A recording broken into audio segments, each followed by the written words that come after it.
को 2023 में क्रिटिसाइज किया गया था, वही 2025 में फिर से एग्जाम कंडक्ट करा रही है। अगर एक देश अपने शिक्षकों को जेल और लाठी देता है और अपने युवाओं का मजाक बना देता है, तो उस देश का भविष्य कौन संभालेगा?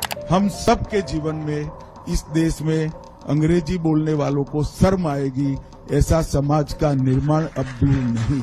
इंग्लिश ही क्यों, हम पढ़ाई छोड़ देते हैं ना।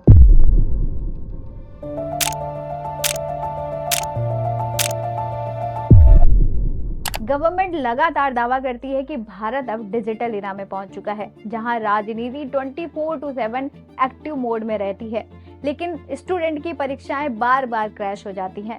जो देश चांद पर पहुंच चुका है, क्या वो एक ऑनलाइन एग्जाम भी ठीक से कंडक्ट नहीं करा सकता है? एसएससी परीक्षाएं जो कि 24 से 26 जुलाई में होनी थी, एक बार फिर सिस्टम की असलियत उजागर कर गई है। कई एग्जाम सेंटर पर सर्वर क्रैश हो गए, कई स्टूडेंट का पेपर बीच में ही लॉग आउट हो गया, कई बायोमेट्रिक सिस्टम फेल हो गए और कहीं तो पीने का पानी तक भी उपलब्ध नहीं था। कुछ छात्रों को 1000 किलोमीटर दूर एग्जाम सेंटर मिला और वहां जाकर पता चलता है कि टेक्निकल फेलियर हुआ है और एग्जाम कैंसिल्ड हो गए हैं।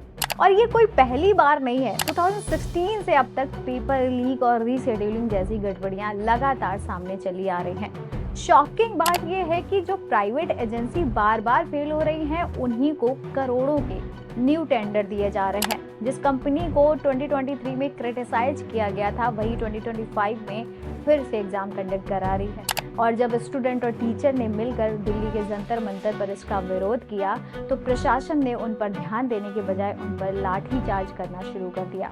कुछ को तो हिरासत में भी ले लिया गया। अगर एक देश अपने शिक्षकों को जेल और लाठी देता है और अपने यूथ का मजाक बनाता है, तो उस देश का भविष्य कौन संभालेगा? यही पैटर्न सिर्फ एग्जाम में नहीं दिखता, कई डेवलपमेंट प्रोजेक्ट में यही सिस्टम फेलियर है। बुंदेलखंड एक्सप्रेस को ले लो, जिसका बजट था 14,850 करोड़ रुपए। उद्घाटन के 5 दिन बाद ही उसकी सड़कें टूट जाती है। प्रगति मैदान टनल, जिसका बजट था 777 करोड़, हल्की सी बारिश हुई, पूरा पानी भर गया और सड़कें खराब हो गई।